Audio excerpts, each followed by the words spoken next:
services. These will be done for some of the rehabs that are older than 1978. We must test them with lead-based paint. Their costing information was $1,000 per building for the inspection and the risk assessment, $500 per building, and these will be residences for on-site clearance testing. So if it is found to have lead-based paint, we will get a lead-based paint abatement company to come in and abate it, and then this firm will go back in and do clearance testing. Those costs are also within the budgetary requirements of ATDP and the PRA program. And turnaround time was acceptable for both of those services. So we are asking that you award the appraisal services to Cox Realty and Appraisal from Bladenboro. And it's not on our agenda, So we cannot do that tonight.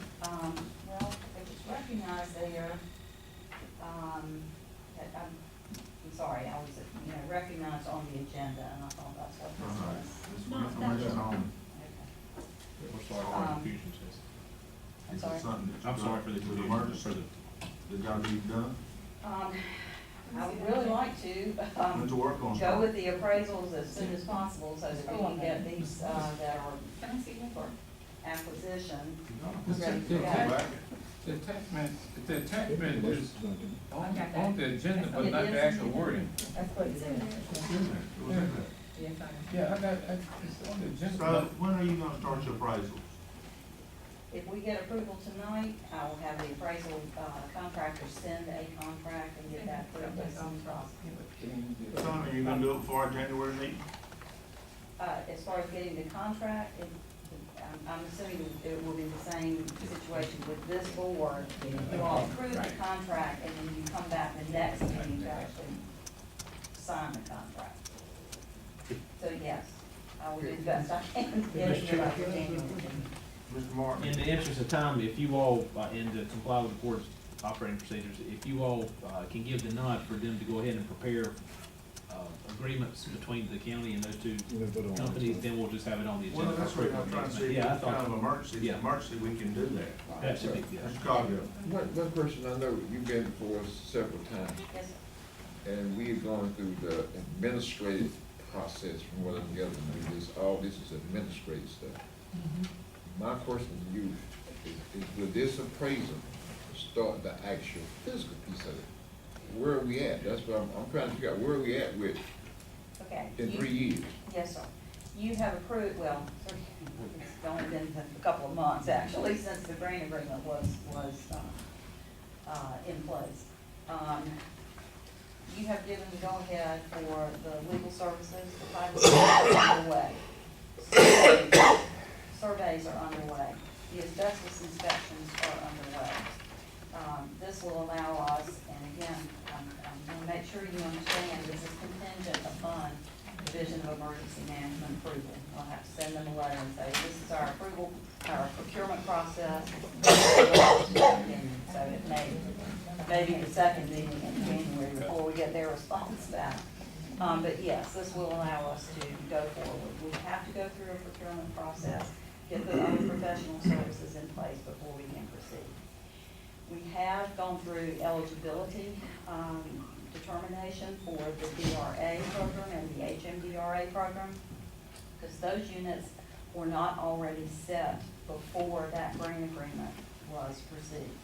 So we had to do some outreach, get those applications back in, determine eligibility, are they low income, does their property meet the requirements.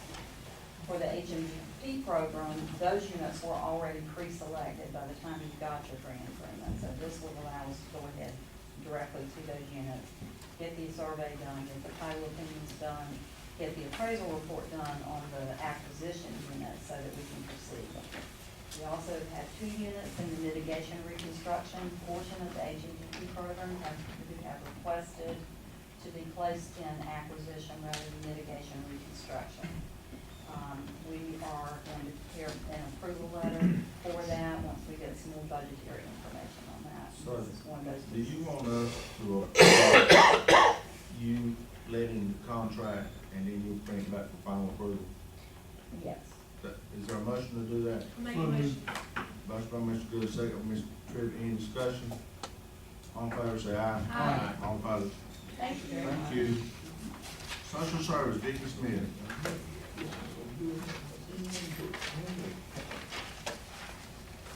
Good evening. I'll make this short and sweet and simple if I can. You should have received in your packet the information that I'm come for tonight. What I came for tonight is to request a signature on an amended performance measurement memorandum of understanding with the Department of Health and Human Services. If you will recall, back earlier this year, I came for a signature on a performance MOU. There was a lot of discussion.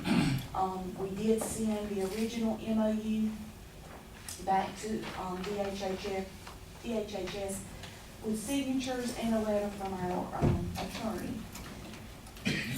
This amended MOU has come from responses from counties to feedback from that original.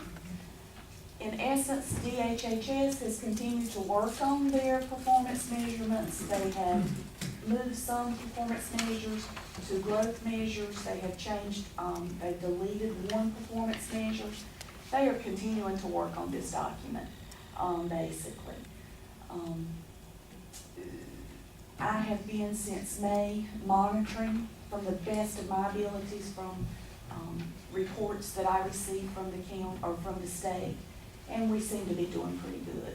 They have not actually got all of their reports completed and developed for us, so as they continue on, they will hopefully start sending that information to us. Motion by Mr. Britt to accept. Second by Mr. Good. Any discussion? I just got a question, she might have addressed this. Do you have any questions about any particular sections that we might be kind of? No, in your packet, there was a letter dated November the 14th, and it just does list all of the changes. I'm okay with those changes because they did delete one of the measurements. They have changed, one of the performance measures. They actually lowered it. From what I'm seeing, like I said, the reports that I'm receiving, that I'm viewing, we're in good standing. We've got a couple of areas. There is one area in Work First that is just a problem across the whole state. We're not up to the standards that DHHS has put forward. But like I said, that's a statewide problem. Most of the performance standards at 95%. Okay, so if you find any irregularities in that with falling, you will come and notify us of that? Yeah.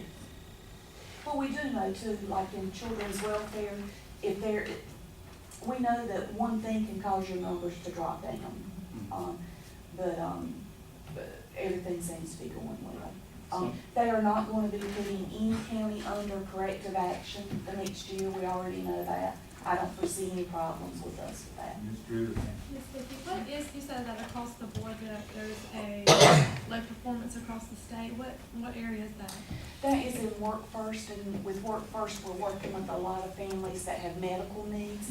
With that, the recipients of benefits, they have to do job searches, but due to their medical problems, they're not able to give us the documentation that they have gone out and done the job searches. So it just causes your numbers to be low. Any other questions? Thank you. Motion to approve. We already done that. Motion to approve, say aye. Aye. All opposed? Animal control, Victoria Hare, consider declaring donated rabies vaccine surplus. Put one.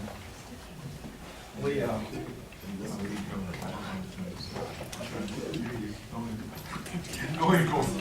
What it is, we got donated like 1,350 rabies vaccines, from the drug company, and, the expiration date's like end of February, and what we're gonna do is, do it as surplus and actually give free rabies shots to any citizen in the county that brings a dog to the shelter. And also donate those that we don't use to area vets, that they can do free rabies clinics for the citizens also. Motion by Mr. Britt, second by Dr. Goodman. He has another statement he wants to give. Well, no, go ahead. Now, you said free to the, Mr. Cardell? free to the neighborhood, if I just wanna bring my dog Yeah. right now, I can get a free rabies shot. Right, it's a 1-year rabies shot that we can give, and it'll be free until the surplus runs out. Okay, so it's good until February, is that what you're So saying? the rabies shot will be good till February, they have an expiration date in So we February. have to get it done before February? Right. Okay. Corey, be just a reduction of fee and all that you going out. Right, that would be the same thing. Once we run out of the rabies shot, then we go back up to $10. Okay, is there a motion to approve ABC? So moved. Mr. Cardell, second by, Mr. Bullock. Any more discussion? All in favor say aye. Aye. Thank you, Mr. Thank you. Mr. Clerk, see you before you leave. All right.